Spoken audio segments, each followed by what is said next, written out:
Today, this afternoon, the Democratic governor of Illinois, J.B. Pritzker, gave President Trump and the Trump administration a hard shove back after the president threatened once again that he wants to send in U.S. active duty troops and National Guard, not only to the streets of Los Angeles and not only to the streets of Washington, D.C., but also, he says, now he wants to send them to the great city of Chicago. The Democratic mayor of Chicago, Brandon Johnson, and the Democratic governor of Illinois, J.B. Pritzker, have both aggressively and very publicly pushed back against those threats from Trump. Today, the governor in particular made the kind of, I guess you'd say, the kind of formal, forceful shove back that might very well go down in the history books. Watch. I want to speak plainly about the moment that we are in and the actual crisis, not the manufactured one, that we are facing in this city and as a state and as a country. If it sounds to you like I am alarmist, that is because I am ringing an alarm, one that I hope every person listening will heed, both here in Illinois and across the country. Over the weekend, we learned from the media that Donald Trump has been planning for quite a while now to deploy armed military personnel to the streets of Chicago. This is exactly the type of overreach that our country's founders warned against. And it's the reason that they established a federal system with a separation of powers built on checks and balances. What President Trump is doing is unprecedented and unwarranted. It is illegal. It is unconstitutional. It is un-American. This is not about fighting crime.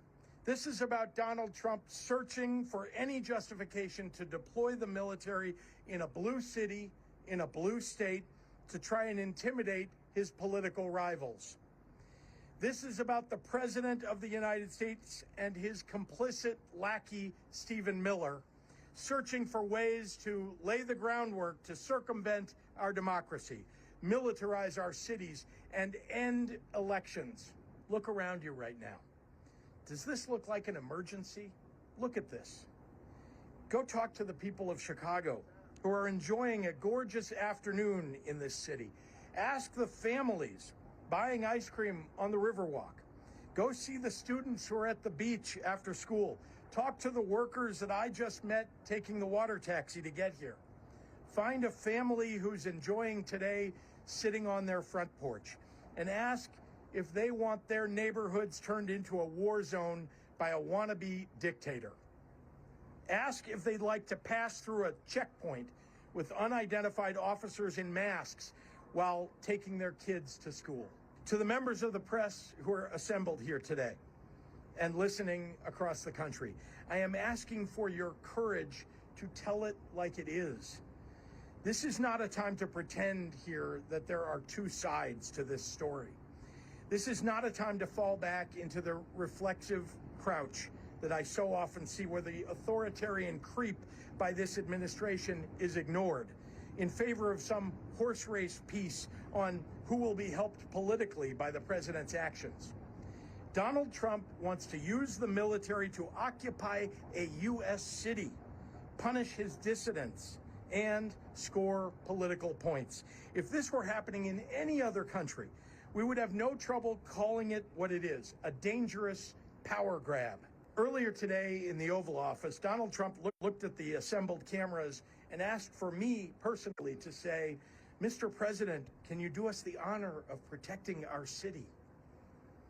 Instead, I say, "Mr. President, do not come to Chicago."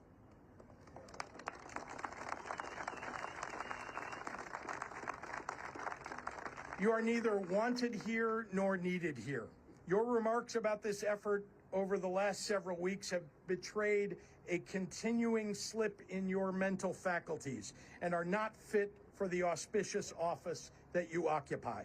Most alarming, you seem to lack any appropriate concern as our commander-in-chief for the members of the military that you would so callously deploy as pawns in your ever more alarming grabs for power. I know Donald Trump doesn't care about the well-being of the members of our military, but I do, and so do all the people standing here. So let me speak to all Illinoisans and to all Chicagoans right now. Hopefully the president will reconsider this dangerous and misguided encroachment upon our state and our city's sovereignty. Hopefully rational voices, if there are any left inside the White House or the Pentagon, will prevail in the coming days. If not, we are going to face an unprecedented and difficult time ahead.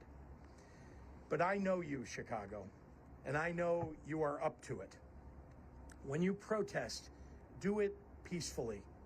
Be sure to continue Chicago's long tradition of nonviolent resistance. Remember that the members of the military and the National Guard who will be asked to walk these streets are, for the most part, here unwillingly. And remember that they can be court-martialed and their lives ruined if they resist deployment. Finally, to the Trump administration officials who are complicit in this scheme, to the public servants who have forsaken their oath to the Constitution to serve the petty whims of an arrogant little man, to any federal official who would come to Chicago and try to incite my people into violence as a pretext for something darker and more dangerous, we are watching and we are taking names.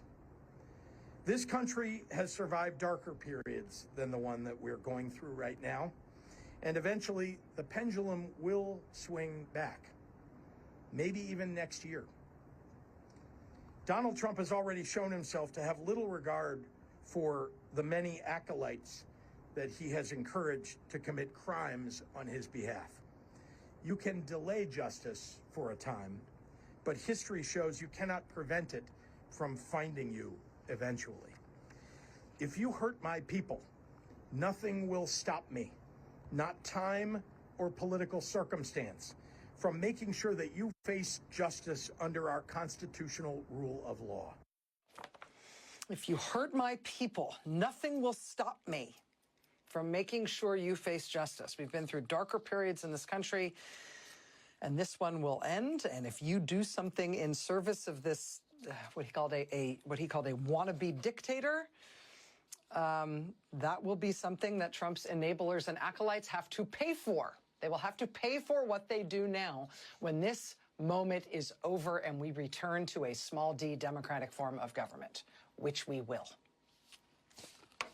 Shoot that right into my veins. Illinois Governor J.B. Pritzker speaking today in Chicago in what I think will probably be seen as a landmark speech, a landmark sort of watermark in terms of Democratic opposition to this president. Today, brushing back President Trump and specifically his threats to start another military occupation of another great American city. You heard Governor Pritzker there talking about the inevitability of Chicagoans protesting against any Trump military occupation, telling Chicago residents they needed to be, among other things, guided by our country's proud history of nonviolent protest. This weekend, Washington, D.C. residents continued to protest against Trump's military occupation of their city, protesting this weekend under the banner of Free D.C. This weekend, we also saw protests in Washington state after a disabled U.S. Army veteran was locked up at one of Trump's immigrant prisons in Tacoma, Washington. Hundreds of his friends and family and supporters came out to support him. Again, this is a disabled U.S. Army veteran that Trump has locked up in one of his immigrant prisons in Washington state. In Phillipsburg, Pennsylvania, people protested this weekend against the reportedly deplorable conditions at one of Trump's immigrant prisons in their area. In this case, it's the Moshannon Valley Processing Center in Pennsylvania. In the Everglades in Florida, people protested this weekend yet again at the entrance to the Everglades immigrant prison that Trump and the DeSantis administration have built. A federal judge has now ordered that facility shut down in a ruling late last week. That ruling says that the so-called Alligator Alcatraz facility is operating illegally and must be shut down. In Johnson County, Indiana, this weekend, a lot of people turned out for a protest against Trump's plan to build yet another immigrant prison, one that can hold 1,000 people. at a facility called Camp Atterbury, which is an Indiana National Guard facility in that part of Indiana. At least one Indiana National Guardsman actually turned out this weekend in Johnson County, Indiana, to say that he's with the protesters on this one, to say that he's against using this Indiana National Guard facility for one of Trump's immigrant prisons. When I enlisted, I swore to protect the country and the Constitution from threats, foreign and domestic. ICE is that domestic threat. Again, an Indiana National Guardsman there speaking with the local press as part of that protest this weekend in Indiana.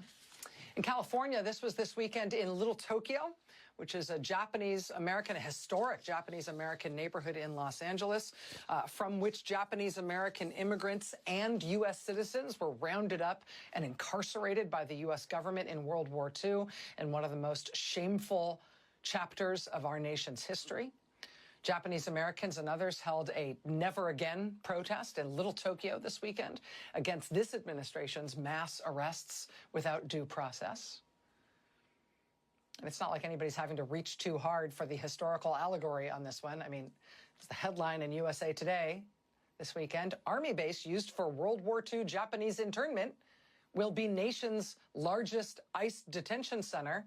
Here's the headline at NBC News, quote, Japanese American groups blast use of Fort Bliss, former internment campsite, as ICE detention center. This was Maryland today, outside the federal facility where a man named Kilmar Abrego Garcia was ordered to show up and present himself this morning to immigration authorities. This after months of Mr. Abrego Garcia ping-ponging around the country and indeed the world as the Trump administration has spent what appears to be millions of dollars and thousands of man-hours repeatedly botching his case and then bizarrely trying to make him pay for their own repeated and now compounding mistakes. There is not a person in the country now who hasn't heard the name Kilmar Abrego Garcia or something at least about his case. People turned out in force today to support him at this federal building in Maryland and also to try to provide a physical shield and support for his family members. As today, a federal judge once again ordered the Trump administration to stop trying to send him out of the country. Mr. Abrego Garcia's lawyer is going to join us live here in just a moment as Trump finds yet more new ways to bungle and botch this marquee case that has become so emblematic of this administration's one-to-one ratio of cruel intentions to utter incompetence. The president has just fired the director of presidential personnel at the White House, the person in charge of hiring people into the Trump administration. I'm sorry, I misspoke. I said he fired him. He actually named him to be an ambassador because in this second presidential term, Trump doesn't fire anyone anymore. When he wants to fire someone, he instead just makes them an ambassador. And it's always because of some kind of mess. Trump's national security advisor, you'll remember, he bizarrely added the editor-in-chief of The Atlantic magazine onto an insane group text about classified forthcoming military operations. Michael Waltz, Trump national security advisor, did not get fired for that. He instead was named ambassador to the United Nations. Trump apparently wanted to get rid of the U.S. attorney in New Jersey so he could give a big New Jersey job to his former personal defense lawyer, whose other legal experience was mostly just working for a parking garage company. Well, okay, in that case, you're going to need to get rid of the existing U.S. attorney in New Jersey. So voila, that existing U.S. attorney in New Jersey will now be the ambassador to Namibia. Sure, why not? The president's son, Donald Trump Jr., appears to be no longer dating the Fox News personality Kimberly Guilfoyle. Well, congratulations, Kimberly Guilfoyle. That means it's time for you to be named ambassador to Greece. The president's inexplicable IRS commissioner choice, Billy Long, a professional cattle auctioneer by trade, he astonishingly got confirmed by the United States Senate to lead the IRS, whereupon he arrived at the IRS and there was a sudden widespread revelation, oh my God, this man cannot lead the IRS. So now, voila, Billy Long is named the new ambassador to Iceland. This is what happens. You don't get fired. You become the ambassador to some country that doesn't deserve it. And now we have this latest one. Sergio Gore, the head of presidential personnel at the White House. He is credited by the administration with vetting and hiring something like 4,000 people into this administration. And boy, have they vetted and picked some winners. We don't know why Sergio Gore has suddenly been pushed out as the White House personnel director. They've announced that he's going to be ambassador to India now for some reason, but this follows a bizarre series of reports in the right-wing pro-Trump tabloid, The New York Post. Reports in which the Post claimed that Sergio Gore's real name was Sergio Gorokovsky, that he claimed to have been born in Malta, but that he had not actually been born in Malta. He had been born in Soviet Uzbekistan. And, again, the New York Post claiming that while Mr. Gore himself was supposedly responsible for background checks and security checks on all hires into the Trump administration, the Post reported that he himself for months had refused to fill out the paperwork to allow a background check on himself, which meant that he had only been able to get, reportedly, a temporary security clearance, and then that reportedly had expired. After the New York Post published its report on Mr. Gore in June, they said he finally did submit his SF-86 form to start his background check months late. And then, according to the Post, quote, several sources said that the FBI recently completed a background check into Mr. Gore. The findings of that review stoked internal intrigue over the past week as those findings were, quote, reviewed by West Wing bosses. And now he's been fired. I'm sorry, I mean, named ambassador. Again, this is New York Post reporting, and NBC News has not matched it. I'm just telling you what the New York Post has reported and not what I can confirm. But if there's ever a watch what they do and not what they say kind of moment, maybe it's the day that Donald Trump called a press conference in the Oval Office during which he mused out loud about whether his political opponents were fat, and then opined on what he called the inherent violence of something he called the, quote, Chinese carp. Okay, that's what he said. But meanwhile, in terms of what he's doing, well, they did just remove the guy who oversaw the hiring of everyone in the Trump administration in this second term. And even one of the most pro-Trump newspapers in the country reports alongside that inexplicable move that this gentleman has reportedly been lying about his background in the Soviet Union, and also something about his background check this past week turned out to be a real problem, and so he had to be given a soft landing. Yet maybe we could assign just one reporter to write down all the things Trump says. Just one person can write down what he says. And maybe all the rest of the White House reporters could report, not just on what he says, but on the astonishing things he is doing and that are happening all around him in this shambolic and incessantly scandalous disaster of an executive branch. Yes, the White House occasionally hosts events at which the president says things. Those can be recorded and written down and covered admirably. There's also stuff they do, though. Here's an example of some good reporting on the distance between what the president says and what he actually does. Thursday, last week, the president went online and criticized Ukraine. He said Ukraine will never be able to defeat Russia in their war with Russia unless Ukraine, quote, plays offense. He said, quote, it's very hard, if not impossible, to win a war without attacking. Quote, there's no chance of winning. So that's the president saying a thing, right? Criticizing Ukraine for not attacking enough in its war with Russia, playing too much defense, not playing enough offense against Russia. That's what he says, for what it's worth.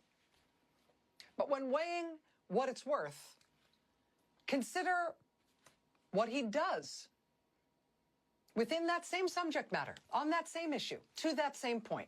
In a 3-byline piece, the Wall Street Journal has now looked into what exactly the U.S. might be doing along these lines. Not just what the president is saying, but what the administration is actually doing. And what do you know? It turns out that the Trump administration is overtly and explicitly blocking Ukraine from, what the president described as playing offense. The Trump administration is overtly and explicitly blocking Ukraine from sending any long-range missiles into Russia. Headline, Pentagon has quietly blocked Ukraine's long-range missile strikes on Russia. Yeah, while he complains that Ukraine's not sending any missiles into Russia. Watch what he does, not what he says. Because is he really deploying the U.S. military to U.S. cities because of fighting crime? Are all the immigrants he's arresting really MS-13 gang members? Really? Even the ones that aren't? And did he really just find an excellent and totally normal new ambassador to India? Trump isn't announcing any firings, right? Everybody just gets to be an ambassador to something when they get pushed out in this term. But in the military and national security part of the U.S. government, if you watch what they're actually doing, it is really starting to look like mass firings of everyone with any kind of standing, everyone of consequence. I mean, Trump's people didn't just fire all of the senior lawyers in the U.S. military. They fired or pushed out the chairman of the Joint Chiefs of Staff, the chief of staff of the Air Force, the second in command of the Air Force, the commandant of the Coast Guard, the chief of naval operations, the deputy head of the NSA, the head of the NSA and the head of Cyber Command, the chair of the National Intelligence Council. Now, just recently on Friday, they fired the head of the Defense Intelligence Agency, the chief of the U.S. Navy Reserve, and also the head of the Navy SEALs.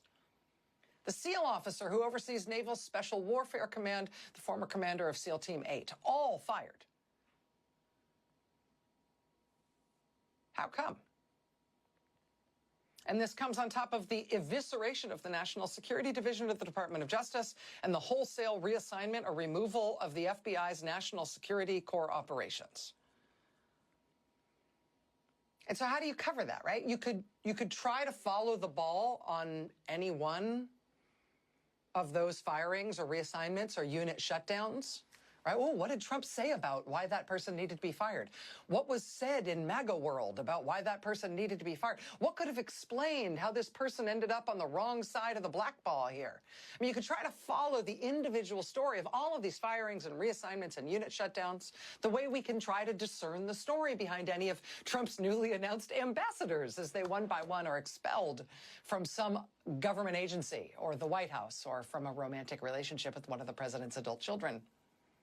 And you can follow these stories one by one. Or you can look at the big picture and recognize that what's happening here might be quite important, particularly in the national security sphere. Right? At the same time, the president is repurposing all federal law enforcement agencies and the U.S. military into an armed force, in some cases a masked armed force that patrols and polices and occupies U.S. cities. He is simultaneously degrading the professional core of those entities, degrading the professional core of federal law enforcement, the military, the intelligence agencies, and even emergency response. He is deprofessionalizing the U.S. military and federal law enforcement and federal emergency response, while he is turning those kinds of forces against the American people on American soil. And why would you do that? I mean, maybe somebody should ask him, although would you believe his answer? I can say if this were happening in any other country, what we would know instinctively was that the reason a leader would do something like that is because that leader wants to use those forces differently than what they've been trained for, differently than what they've been used for before. A leader trying to deprofessionalize the sharp end of the spear, deprofessionalizing law enforcement and the military, does so because he wants to remove any professional restraint or internal ethics or culture that might otherwise hold those forces back from what he is now going to ask them to do. Headline, FBI plans to lower recruiting standards. Alarming agents. Headline, FEMA employees warn that Trump is gutting disaster response. I know it is traditionally exciting to cover the words of a president. It traditionally matters what a president says. It's traditionally important to cover what any president says in any context. With this kind of a president, though, watch what he does, not what he says. As I mentioned at the top, tonight, just as we got on the air, he has now purported to fire a member of the Federal Reserve Board of Governors, Lisa Cook, even though he does not appear to have the legal authority to do so. If he indeed blows through the law to seize control of the Federal Reserve, in a fundamental way, we are already no longer the kind of country we have always otherwise been. We're going to be talking about that breaking news tonight with Nobel Prize-winning economist Paul Krugman. He's going to be joining us live in just a moment. So we got some breaking news just as we are coming on the air tonight. President Trump is purporting to have fired a member of the Board of Governors of the Federal Reserve. Her name is Lisa Cook. She's been a Fed governor since 2022. She is the first black woman to serve on the Fed board in its 111-year history. And in that entire 111-year history, no member of the Fed's board has ever been fired by any president. And that's not because presidents haven't wanted to do it. It's because a president is not legally allowed to fire members of the Fed board just because he feels like it. The Federal Reserve Board is an independent body charged with setting monetary policy for the United States. It was created to be independent precisely so presidents could not monkey around with stuff like interest rates. Trump has been threatening for months to fire the head of the Federal Reserve, Jerome Powell, because Trump publicly insists simultaneously that even though the American economy is totally awesome and the hottest it's ever been, somehow also Jerome Powell is responsible for how terrible the economy is, or something. It's been a little hard to follow. In recent days, Trump has turned his ire toward Powell's colleague, Lisa Cook, claiming that his administration has uncovered some kind of evidence that she committed mortgage fraud. Ms. Cook has not been charged with any wrongdoing. She has certainly not been convicted of anything. But tonight, in a letter to Lisa Cook that he posted online, Trump says he's firing her because of the unproven fraud accusations his administration has produced against her. We have no evidence that Trump's accusations are true. But even if President Trump, harbors doubts about her rectitude or whatever, it's not at all clear that he has the legal authority to fire her on that basis. Like I said, no president has ever fired a member of the Fed board before Trump has announced that he intends to do or is proclaiming himself to have done so tonight. In a column tonight, titled in response to this breaking news this evening, Nobel Prize-winning economist Paul Krugman writes this: "We are all Lisa Cook." He says, quote, "The message here clearly isn't don't commit fraud," which would be laughable coming from Donald Trump, of all people, nor, despite what some commentators have said, is it all about revenge, although Trump is indeed a remarkably vindictive person. Mainly, Krugman says, quote, "It's about intimidation. If you get in our way, we will ruin your life." Joining us now is Nobel Prize-winning economist Paul Krugman, who joins us on very short notice tonight. Mr. Krugman, it's nice to see you. Thanks very much for being here. Well, thanks for having me on, though not a great occasion. No. How serious is this, especially for those of us who aren't economists, who maybe follow a little bit what's going on in the market, but don't know the ins and outs of monetary policy and what the independence of the Fed really means? How much of an alarm bell should this set off for regular Americans just learning about this tonight? This is a 5-alarm fire, because it's not just about Lisa Cook. It's clearly, as I said on my Substack, this is about intimidation. This is saying, it's a message not just, he's not just that he's claimed he's firing Lisa Cook, although we're not clear that he has the right to do that, but it's a message to everybody else on the Fed's board, and basically to government officials of any kind, that get in our way. Don't act as an obedient minion of Donald Trump, and we will ruin you. We will destroy you. The Fed is, I think it's important to understand that the Fed, the most important thing they do, the most visible thing, is they set interest rates. They're in charge of trying to keep the economy on an even keel and avoid inflation. But they also do a lot of bank supervision, a lot of regulation. And in many ways, the Board of Governors plays an even more crucial role there than it does in interest rate policy. So this is basically an attempt to undermine, corrupt, intimidate the whole process by which we avoid banking crises, the whole way in which we avoid financial crises. If this stands, we immediately become we become Venezuela, we become Turkey, we become a place where all of this stuff is just at the whims of the strong man in charge. You wrote tonight on your Substack, I could go on at length about the ways rules by intimidation will hurt the economy. He said there's a whole economics literature devoted to the costs when an economy is dominated by rent-seeking, when business success depends on political connections rather than producing things people want. Can you explain, obviously there's a political cost, there's a what type of country are we cost here, but there's an economic cost here that may not be immediately obvious, I think, to people who don't understand how this warping of the independence of the Fed might matter in their own lives, in their own economy. Okay, the trouble with the Fed, the reason that the Fed is independent is that monetary policy is very powerful and very easy to use. It's extremely, if you want to do something like a spending program or even a tax cut, you have to pass legislation. It takes some time. The stuff needs to get put together. If you want to cut interest rates, what happens is that the Federal Open Market Committee calls the open market desk in New York and says, reduce interest rates. And they buy and sell Treasury bills on the market, and interest rates come down.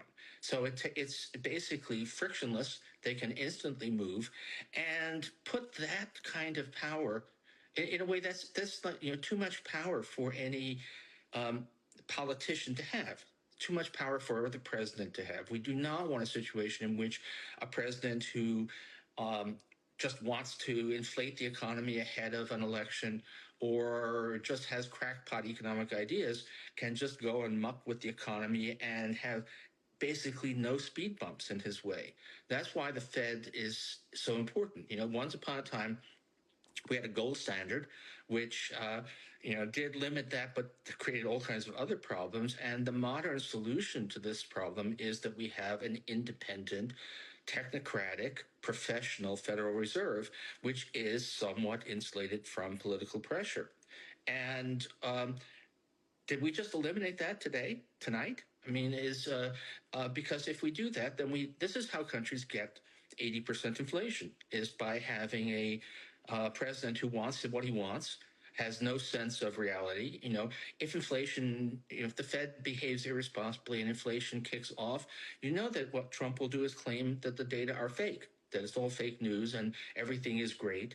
So in general, no president should have the power to just arbitrarily control what the Fed does, and least of all, this president. So this is the road to things going completely wild, not 5 years down the pike, but months from now. Nobel Prize-winning economist Paul Krugman, I know we called you and asked you to be here tonight on really short notice. It makes me all the more grateful that you could be here. Thank you. Thank you. All right, more news ahead tonight. Stay with us. 13 of the top 20 cities in homicide rate have Republican governors. None of these cities is Chicago. 8 of the top 10 states with the highest homicide rates are led by Republicans. None of those states is Illinois. Memphis, Tennessee, Hattiesburg, Mississippi have higher crime rates than Chicago, and yet Donald Trump is sending troops here and not there? Ask yourself why. Illinois' Democratic Governor J.B. Pritzker responding today after Donald Trump threatened to send U.S. troops into the streets of Chicago as part of his spreading military occupation of U.S. cities. It started in L.A. He says Chicago may be next. Right now, it's still ongoing in Washington, D.C. And Trump's military force in D.C. so far includes National Guard troops from at least 6 states. But Governor Pritzker's right when he says that basically every one of those states has its own cities where crime is worse than it is in Washington, D.C., so maybe those governors should look at home before they look abroad. Mississippi's Republican governor sent at least 200 National Guard troops to D.C. The capital city of Jackson, Mississippi, has the highest homicide rate in the country right now, more than triple the homicide rate in D.C. Tennessee's Republican governor has sent at least 160 National Guard troops to D.C. Memphis, Tennessee's homicide rate is 60% higher than the rate in D.C. Ohio's Republican governor has sent 150 National Guard troops to D.C. Ohio actually has not one but two cities with higher homicide rates than D.C. has. Both Dayton and Cleveland have that distinction. Louisiana's Republican governor sent 135 National Guard troops to Washington. Shreveport, Louisiana, incidentally also Republican House Speaker Mike Johnson's district, it also has a higher homicide rate than Washington, D.C. The crime-fighting pretext of Trump's military takeover of U.S. cities was always an obvious pretext. With these red state deployments, honestly, it's increasingly also just a joke.